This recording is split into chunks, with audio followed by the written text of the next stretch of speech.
오늘은 이제 골로새서 말씀을 가지고 계속 연속적으로 해왔던 설교의 이제 마지막 설교입니다. 이제까지 우리가 나눴던 말씀을 잠시 돌아보면은 바울은 골로새 성도들을 한 번도 만난 적은 없습니다. 하지만 그 교회 가운데 또 거짓 선지자들, 거짓 교사들을 통하여서 그 교회가 혼란과 또 갈등과 어려움을 겪고 있다라는 소식을 듣고 바울은 무엇이 참된 믿음인지 분별할 지혜를 전하기 위해 또 성도들이 진리 안에서 계속해서 믿음이 성장해 나가기를 격려하는 마음으로 이 편지를 써서 보냈습니다. 그래서 이 편지를 보면은 우리가 어떤 식으로 우리의 믿음을 자라야 하는지에 대한 아주 지혜로운 권면들이 많이 담겨져 있습니다. 우리가 그동안에 나눴던 것들을 대략적으로 살펴보면 바울은 세상의 초등학문을 따르지 말라라고 이야기했었죠. 너희가 지식에까지 새롭게 되는 새 사람을 입어라. 그러니까 너희는 이제 옛사람을 벗어버려라.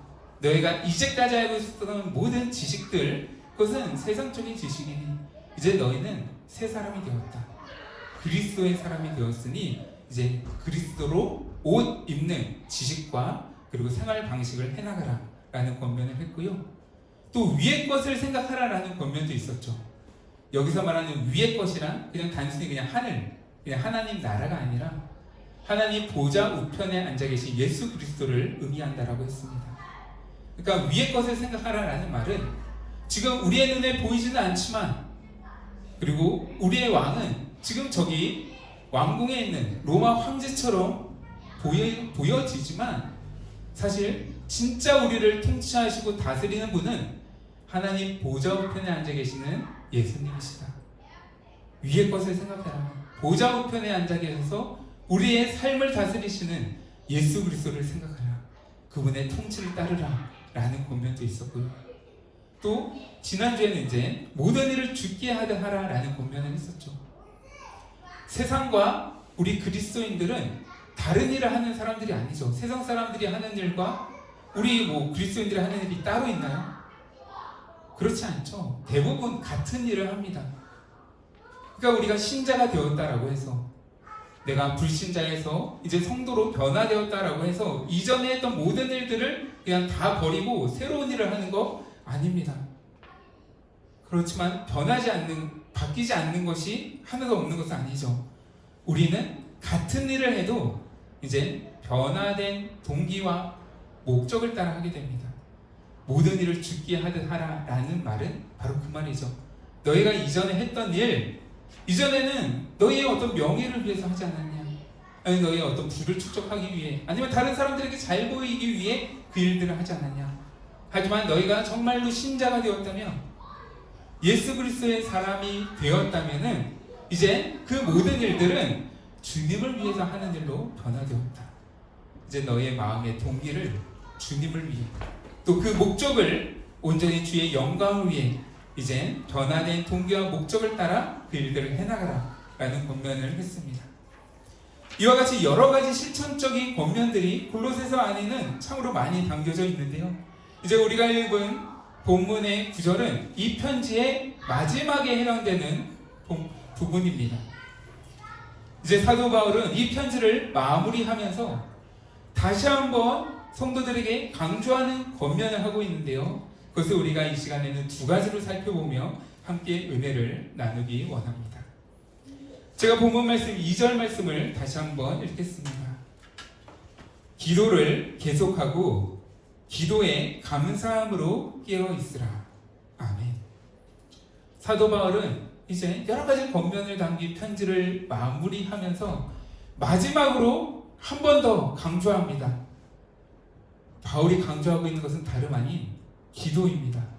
기도를 계속하고 기도에 감사함으로 깨어있으라 라고 말하고 있는 것이죠. 우리 모든 성도들은 하나님의 은혜를 받기 원합니다. 그런데 우리가 은혜를 받을 수 있는 수단은 무엇이 있을까요? 하나님께서 우리에게 은혜를 주시는 수단, 우리는 은혜를 받기 원하잖아요. 그러면 우리가 은혜를 받으려면 우리는 무엇에 힘써야 하는 거죠?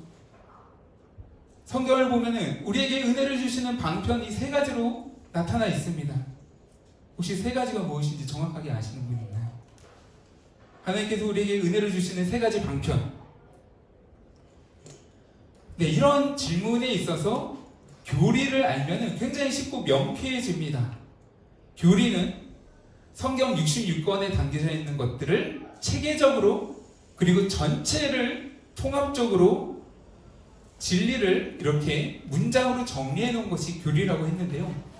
웨스트민스터 소요리문답 88문에 따르면 그것을 정확하게 우리에게 가르쳐 줍니다. 제가 질문을 읽을 테니까 성도님들이 한번 밑에는 답을 한번 읽어주시겠어요? 제가 질문 읽겠습니다. 그리스도께서 우리에게 구원의 유익을 전달하는 데 사용하시는 외적 방도는 무엇입니까? 말씀과 네. 소개와 기도이니 이 모든 것이 택함받은 자들의 구원을 위하여 효력 있게 됩니다. 아멘. 네, 이것이 우리 기독교가 가지고 있는 교리입니다. 전통적인 교리. 하나님께서 우리에게 은혜를 주시는 방편이 무엇이냐? 딱 세 가지예요. 말씀, 그리고 성례, 그러니까 세례와 성찬, 그리고 기도. 이 세 가지만이 우리에게 효력 있는 하나님의 은혜의 방편입니다. 우리는 성경을 따라서 생각하는 사람들이잖아요.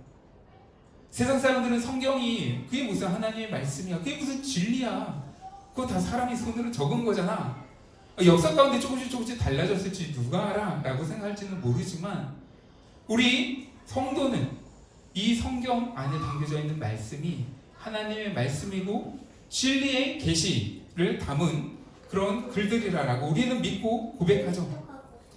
우리가 정말로 이것을 믿는다면 우리는 성경이 우리에게 가르쳐주는 그 진리를 따라 생각하고 또 살아가야 합니다. 우리의 삶을 성경을 기준으로 해서 맞춰가야 해요. 따라서 우리 그리스도인들이 은혜를 사모하고 은혜를 받기를 원하는데 이 세 가지를 벗어나서 은혜를 받기를 원한다면 그것은 참으로 어리석은 일이 될 것입니다. 그런 말이 있잖아요. 누군가가 그 전등 불빛 밑에서 막 두리번 뭔가를 찾는 거예요. 그러자 지금 뭘 하고 계십니까? 하니까 제가 지갑을 잃어버렸어요. 지갑? 어디에서 잃어버리셨어요? 제가 직장에서 잃어버렸습니다. 그런데 왜 거리에서 그걸 찾고 계세요? 여기가 지금 밝잖아요. 지금 세상이 지금 깜깜한 밤인데 지금 여기가 밝잖아요. 그러니까 여기서 찾고 있습니다. 이렇게 말한다면 우리는 모두가 다 그를 어리석은 사람이라고 말하겠죠. 아니, 잃어버린 데서 찾아야지. 왜 엉뚱한 거리에서 거기가 밝다고 해서 거기서 찾고 있냐. 아마 모두가 다 그렇게 생각을 할 겁니다. 그런데 은혜의 방편도 마찬가지예요. 우리가 말씀, 성례, 그리고 기도, 이 세 가지 외에 다른 데서 은혜를 찾는다면 그거는 어리석은 성도가 될 것입니다. 이 세 가지만이 성경 66권에서 하나님께서 우리에게 가르쳐 주신 은혜의 방편이기 때문에 우리가 성경을 믿는다면 그 안에서 은혜 받기에 힘써야 하는 것이죠. 하나님은 우리가 믿고 고백하듯이 전능하신 분이십니다. 하나님은 제한되지 않으시는 분이시죠. 말씀과 성례와 기도, 이 세 가지 외적으로도 하나님은 충분히 은혜를 주실 수 있는 분이십니다. 그냥 길을 가다가도 은혜를 주실 수 있고 찬양을 듣다가도 은혜를 주실 수 있는 분이십니다. 하지만 성경을 보면 하나님은 또 질서의 하나님이세요. 하나님은 전능하신 분이시지만 아무렇게나 역사하시는 분은 아니십니다. 하나님께서 우리에게 말씀을 통해 이 은혜의 방편은 세 가지야 라고 가르쳐 주셨다면 하나님은 그 세 가지를 통해서 우리에게 역사하실 것입니다. 우리에게 은혜를 주실 것입니다. 따라서 우리는 말씀, 성례, 기도에 힘쓰므로 그 가운데서 은혜를 제대로 받는 성도가 되기를 축복합니다. 바울도 그것을 알았던 거예요. 은혜의 방편으로서의 기도의 중요성을 바울은 누구보다도 잘 알았습니다. 그래서 지금 마지막의 마지막까지 기도를 강조하고 있는 것이죠. 기도를 계속하고 기도의 감사함으로 깨어있으라. 여기에서 기도를 계속해라 라는 뜻을 헬라어로 이렇게 풀이를 한 것을 보니까 이런 뜻이더라고요. 그냥 꽉 잡아가지고 내게서 떠나가지 못하도록 하는 거. 그러니까 계속하는 게 어떤 시간적인 의미가 아니라 그냥 꽉 붙잡는 거. 그래서 움켜져서 내게로부터 멀어지지 않도록 계속 붙들고 있는 것. 그게 계속하라라는 의미입니다. 또 기도에 깨어있으라라고 말을 하죠. 여기서 깨어있으라라는 의미는 전쟁 중에 군인이 항상 경계를 하는 거. 잠시라도 이렇게 방심을 하면은 적이 틈탈 수도 있잖아요. 그래서 경계, 보초를 서는 사람은 자신이 그 자리를 지금 책임지는 그 순간만큼은 한순간도 시선을 떼서는 안 됩니다. 눈을 깜빡거려도 안 돼요. 늘 주시하고 경계를 늦추지 않아야만 합니다. 지금 바울은 그 이야기를 하고 있는 거예요. 기도에 깨어 있어라. 너희가 항상 기도의 불이 켜져 있는 상태를 유지해라. 너희는 기도의 사람이 되어라. 라는 이야기를 하고 있습니다. 제가 정말 사랑하는 한 목사님이 배우자를 찾는 청년들에게 주는 조언이 있는데요. 그 중에 하나는 이겁니다. 너가 정말로 결혼할 사람을 만나서 이 사람과 정말 이제 내가 결혼을 진지하게 생각해야 되겠다 라고 생각이 들 때 꼭 이 질문을 해라. 너희는 기도의 사람을 만나야만 한다. 그렇기 때문에 기도의 사람인지 아닌지를 분별할 수 있는 질문을 던져라 라고 하면서 가르쳐주는 조언이 한 가지 있었습니다. 뭘까요? 어떤 질문을 하면은 이 사람이 기도의 사람인지 아니면 기도하지 않는 사람인지를 구별할 수 있을까요? 네, 목사님이 주는 조언은 이런 조언이었습니다. 만약에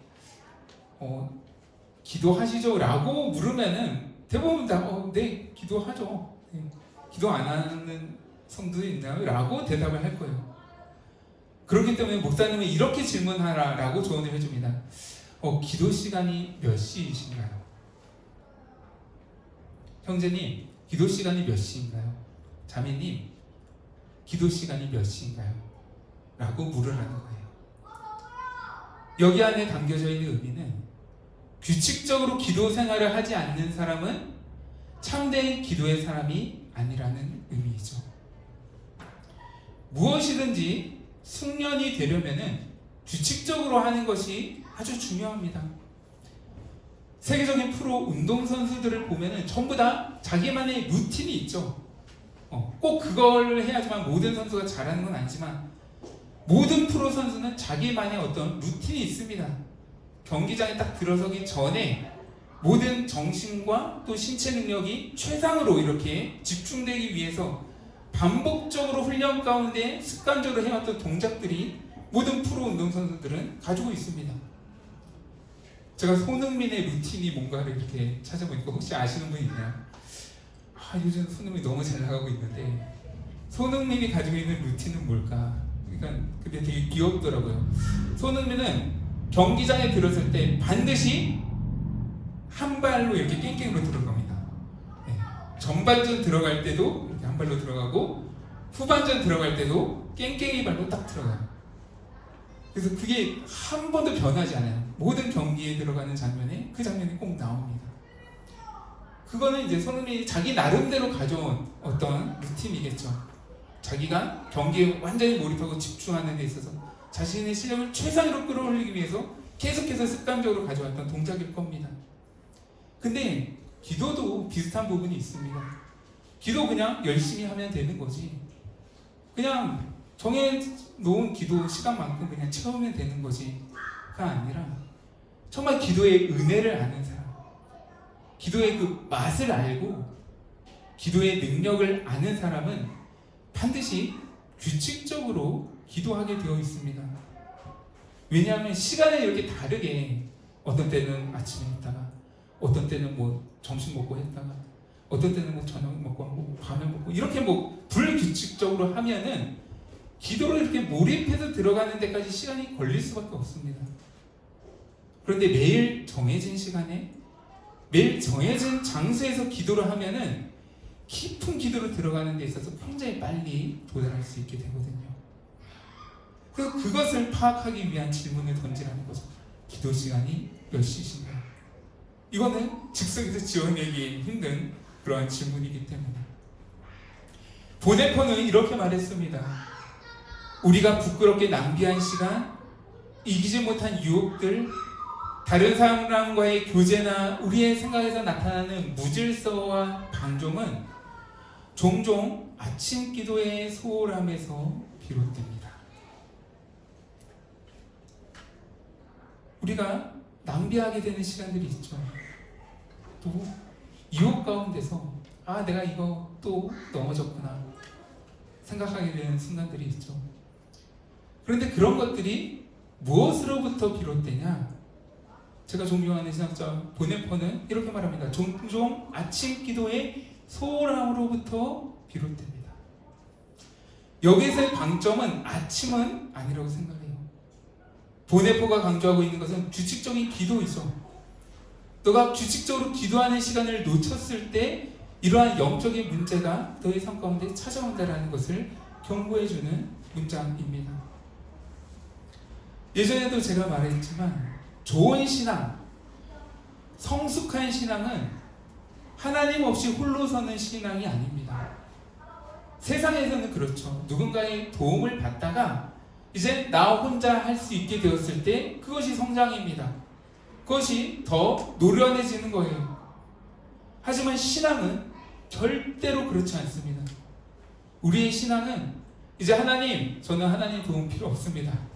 저 혼자서도 충분히 예배를 잘 드리고 또 제게 맡겨주신 사명 잘 감당할 수 있습니다 라고 하는 것은 절대로 좋은 또 성숙한 신앙이 아닙니다. 진짜 성숙한 신앙은 우리의 믿음이 자라면 자랄수록 하나님, 저는 홀로는 할 수 없습니다. 저에게는 주님이 꼭 필요합니다. 주님이 함께 하시지 않으면 나는 정말 아무것도 할 수 없습니다. 주님 없이 할 수 없는 것들이 점점 더 많아지는 것이 그게 진짜 좋은 신앙, 성숙한 신앙인 것이죠. 오늘 우리에게 주는 그 바울의 권면을 따라 우리 모두도 기도의 사람이 되기를 축원합니다. 기도 없이 우리는 하루도 제대로 살 수 없음을 인정하고 고백하며 기도를 계속하고 기도로 깨어있는 우리 모두가 되기를 축복합니다. 이어서 3절과 4절 말씀을 또 함께 보시겠습니다. 제가 3절 4절 말씀 읽어드리겠습니다. 또한 우리를 위하여 기도하되 하나님이 전도할 문을 우리에게 열어주사 그리스도의 비밀을 말하게 하시기를 구하라. 내가 이 일 때문에 매임을 당하였노라. 그리하면 내가 마땅히 할 말로써 이 비밀을 나타내리라. 아멘. 바울은 이 부분에서는 이제 자신을 위해서 기도해 줄 것을 한 가지 요청하고 있습니다. 그러니까 기도 제목을 지금 써서 보내고 있는 거예요. 그런데 이 기도의 제목을 들여다보면 이 기도 제목 자체가 또 우리에게 참으로 큰 도전이 됩니다. 바울은 지금 무엇을 위해서 기도해달라고 부탁하고 있나요? 참고로 바울은 지금 로마의 감옥에 갇혀있는 상황입니다. 자유를 잃어버린 채 한 곳에 이제 갇혀서 이제 로마 황제의 재판을 지금 기다리고 있는 상황이에요. 그 가운데서 지금 기도 제목을 한 가지 요청하고 있는데 무엇을 구하고 있는지를 보면은 놀랍게도 바울은 제발 내가 이 감옥 가운데서 풀려나기를 기도해달라고 요청하지 않습니다. 옥에 갇혀있는 상태에서도 여전히 그의 관심은 오직 복음 전파에만 지금 꽂혀 있었습니다. 그래서 그는 감옥의 문을 열어달라라고 너희가 기도해줘라 라고 하지 않고요, 전도의 문을 계속 열어주기를 기도해줘라 라고 지금 요청을 하고 있습니다.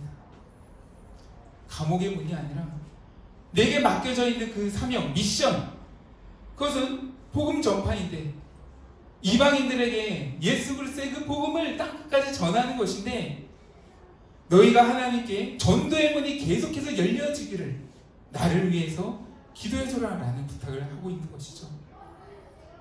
그러면서 이제 이후에는 이제 끝 인상 말들을 이제 남기고 이제 골로새서가 끝나게 되는데 이 끝 인상 말들도 우리가 자세히 들여다보면 이것은 그냥 단순한 끝 인사가 아님을 알 수 있습니다. 시간이 없어서 지금 읽지는 못하지만 꼭 집에 돌아가셔서 4절 이후의 구절들도 끝까지 천천히 한번 읽어보시기를 권면합니다. 왜냐하면 이거 하나하나 읽다 보면은 바울의 마음이 느껴지거든요. 얼마나 그가 자기의 사명에 지금 계속해서 꽂혀 있는지. 끝 인사말을 하면서도 그는 계속해서 성교에 대한 이야기만 합니다. 라오디게아의 그 교회에 이 편지를 함께 전해서 너희만 읽지 말고 그 교회도 이 편지를 같이 읽게 해라 라는 이야기도 하고요. 그리고 골로새 교회에 내가 두기고와 오네시모와 마가와 유스도를 보낼 테니까 너희는 그들의 지도를 잘 따라라. 그래서 건강한 교회를 계속 세워가라 라는 이야기도 하고 너희 중에 아키뽀가 있지 않냐? 아키뽀는 받은 직분대로 잘 수행해라고 전해줘라. 이런 이야기도 합니다. 모든 인사말들이 다 하나님의 나라를 위한 열방 가운데 복음을 전파하기 위한 그런 권면의 말씀으로 인사말을 꽉꽉 채우고 있습니다. 그래서 이 마지막 끝 인사를 우리가 읽다 보면은 받게 되는 감동과 도전이 있는데요. 그건 한 번뿐인 인생. 우리 모두가 다 두 번 사는 거 아니잖아요. 딱 한 번 사는 인생이잖아요. 근데 그 한 번뿐인 자신의 모든 삶을 사명에 온전히 전념하는 삶이 주는 감동이 이 구절들 안에 담겨져 있습니다. 그래서 이 구절들은 우리에게 참으로 귀한 도전이 됩니다. 바울은 정말로 그가 말했던 대로 표대를 향해서 온전히 그 표대를 바라보며 하나님의 그 부르심의 상을 위해서 달려가는 삶을 살았구나라는 것을 우리에게 알게 해주는 것이죠. 예전에 제가 한 교회에 사역을 할 때 공동의회를 하잖아요. 이제 해마다 1년에 한 번 공동의회를 하고 그 공동의회 안에는 이제 재정보고가 들어가 있습니다. 1년에 우리 교회의 예산이 얼마였고 그것이 어떻게 지출이 되었고 이제 잔액은 얼마이고 또 내년도는 우리는 이런 식으로 예산을 짜서 이렇게 모든 전체 성도가 함께 모인 자리에서 이제 재정적인 보고를 하는 게 공동의회 시간에는 안에 같이 들어있는데요. 그때 담임 목사님이 분명 이렇게 진심은 아니지만 농담처럼 이런 말씀을 하신 적이 있습니다. 재정보고가 다 끝나고 농담으로 무슨 말씀을 하셨냐면 우리는 이제 최소 10년간은 아무것도 안 해도 됩니다. 이제 우리 아무 문제 없게 되었습니다. 앞으로 10년 동안은 아무것도 안 해도 돼요. 이 말을 농담처럼 하셨어요. 이 담임 목사님의 말씀의 어떤 의도는 원래 우리 교회가 굉장히 가난한 교회였는데 어느덧 하나님께서 우리 교회 가운데 재정적으로 너무나도 풍족하게 채워주셨다. 그래서 우리의 1년 전체 예산이 어느 정도인데 우리가 지금 남은 잔액을 보니까 10년 동안은 우리가 아무도 헌금 안 내도 그냥 10년간은 아무 문제 없이 우리 교회가 잘 유지되게끔 지금 그렇게 놀라운 축복을 우리 교회가 받았다. 약간 그러한 의미도 담겨져 있는 이야기였는데요. 저는 그 이야기를 듣는 순간 갑자기 등골이 좀 서늘해지더라고요. 아니 10년 동안 교회가 아무것도 안 해도 아무 문제 없다니 이게 무슨 말인지. 네. 근데 정말로 그 교회가 재정적인 문제만이 아니었지만 그 교회는 여러 가지 문제들로 인해서 10년도 못 되어서 교회는 둘로 나눠지게 되었습니다. 10년 동안 아무것도 안 해도 아무 문제 없습니다 라고 담임 목사님은 선포했지만 그 교회는 10년도 못 가서 둘로 나눠지는 교회가 되었어요. 그리스도인들에게 위기는 사명을 수행하는 가운데 어떤 어려움이나 문제를 만나게 되는 것이 아닙니다. 그것은 우리들에게 위기가 아니죠. 왜냐하면 우리에게는 능치 못하심이 없으신 하나님이 계시기 때문에 또 주의 일이라는 것은 말 그대로 우리의 일이 아니라 하나님의 일이니까 하나님께서 주신 사명은 하나님께서 이루실 것입니다. 우리의 어떤 연약함과 어리석음이 그것을 해방하지 못할 거예요. 그런데 우리 그리스도인들에게는 정말 위기의 순간이 있습니다. 그게 언제냐면 우리의 사명이 모호해질 때, 우리가 내가 받은 사명을 망각하게 될 때, 그것은 진짜 우리 그리스도인들에게 큰 위기의 순간이 될 것입니다. 성도님들은 어떠신가요? 여러분들에게는 지금 분명한 표대가 있습니까? 하나님께서 내게 맡기신 미션, 그 사명, 그 표대를 바라보면 내 안에서 계속해서 열정이 솟아나는 그런 표대가 여러분들에게는 있습니까? 지금 그 부름의 삶을 향해서 여러분들은 달려가고 계십니까?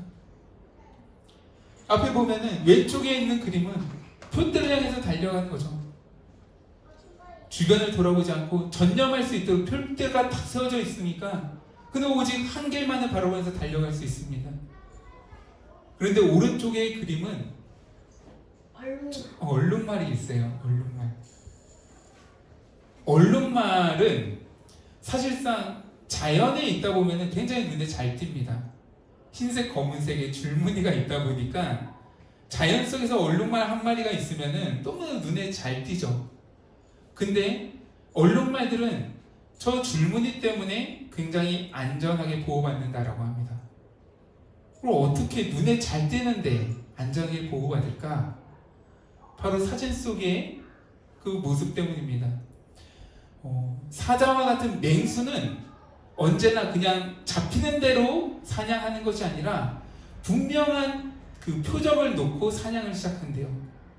근데 얼룩말을 잡으려고 하다 보면은 내가 어떤 표적을 분명하게 딱 잡았는데 무리 속으로 딱 들어가는 순간 표적을 놓치게 된답니다. 어떤 게 내가 사냥하려고 했던 표적이었는지를 잃어버리게 된다는 거예요. 그래서 얼룩말을 사냥하는 것을 맹수들이 굉장히 어려워한다라고 합니다. 실패할 확률이 굉장히 높다라고 해요. 어느 게 어느 것인지 모르게 만드니까. 근데 우리들도 그렇게 살아갈 때가 많죠. 내 사명과 미션에 온전히 초점을 맞추지 않으면은 모호한 채 그냥 내게 맡겨져 있는 여러 가지 일들 중에 하나님께서 내게 주신 사명이 그저 그냥 하나처럼 걸쳐져 있는 경우를 살아갈 때가 많이 있습니다. 그런 의미에서 우리 모두 바울의 이 모습 가운데서 우리가 갈렙을 기억하기 원합니다. 구약에서 갈렙도 신약에서의 바울과 같은 삶을 살았죠.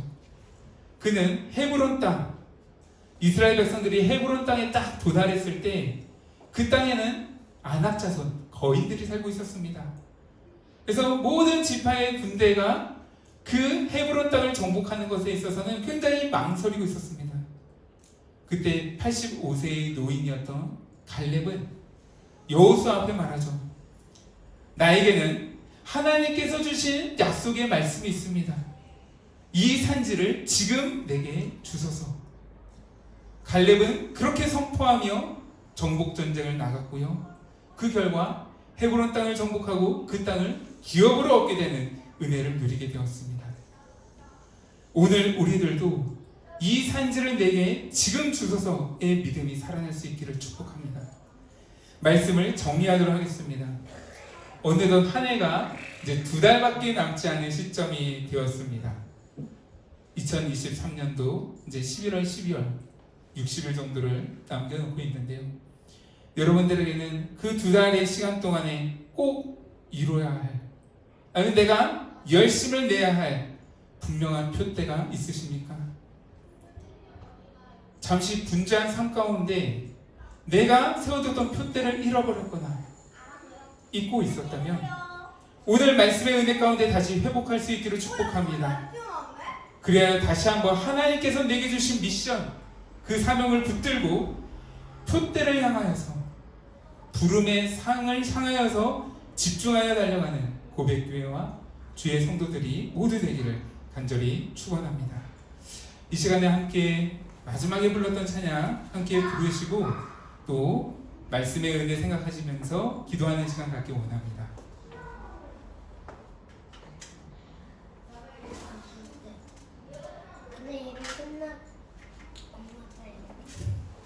네, 우리 함께 찬양합시다. 여호와께 돌아가자. 우리는 돌아서도 우리는 변해도 하나님은 신실하십니다. 우리를 향한 하나님의 뜻도 또 우리에게 주신 미션도 변화없습니다. 늘 신실하신 그 주님을 바라보며 우리 또한 주께서 주신 그 표대를 향해 달려갈 것을 이 찬양을 통해서 함께 고백합시다.